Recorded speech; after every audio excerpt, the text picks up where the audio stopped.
Биринчи жолу Талас областында дыйкан фермерлери тейлеген борбор ачылды. Ал Айтматов районунун Кызыл Адыр айылына жайгашты. Борбордо дыйкан фермерлерди кызыктырган үйрөнчүлүктөн баштап насыялоого чейинки маалыматтар, кеңештер берилет.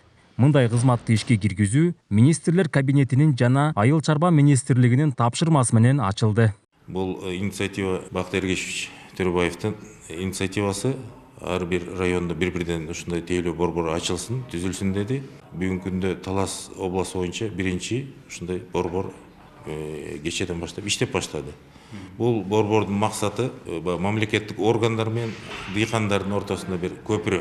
Бул борбордо Айыл чарба министрлигине караштуу 9 кызмат департамент бар. Талас жергесинде азыр балык чарбасынан бөлөк 8 кызмат бар экен. Ошол 8 кызматтын өкүлдөрү күн сайын штаттык режимде баягы кызмат өтөйт. Аталган борборго биринчилерден болуп дыйкан Дастан Орозбеков баш бакты. Көкдөбө айылынын тургуну жазгы талаа иштерине даярдык көрүп, адистерин кеңеш алды. Анын айтымында азыркы учурда ар бир дыйкан кесипкөй тажрыйбалуу адистин сунуш кеңештерине муктаж. Өзүм фермер болуп, ушинтип эметип, жер айдап, фасоль эгип, жылда эле ушу төбүрчагын эгип келем.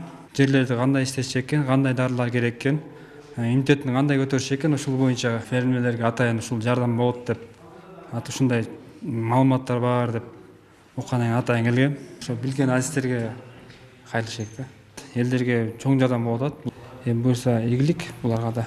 Тактап айтканда, мында райондун айыл чарба башкармалыгынын кызматкеринен тарта карантин, суу чарба, мал доктур, аз пайыз менен насыя берген банктардын кызматкерлери жана департаменттердин тажрыйбалуу адистери отурушат.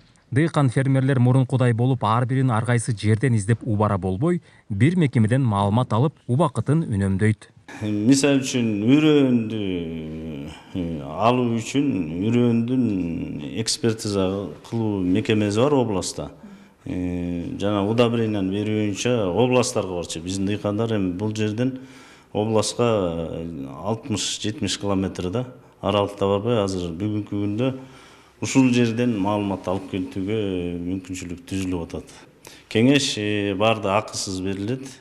Долбоордун негизги максаты дыйкан фермерлерге урук көчөттөргө маани берүү зарылдыгын, эмнени өндүрүү керектигин, даяр продукцияны кайда сатууга болорун, аларга мамлекет тарабынан кандай колдоолор каралгандыгы жана башка көптөгөн суроолорго кенен маалымат, кеңеш алуучу аянт чаны түзүүгө багытталган. Биз ушул биргелешип фермерлерге жакындан жардам беребиз. Нурсултан Курманбеков, Кайнар Ормонов, ЛТР, Талас облусу.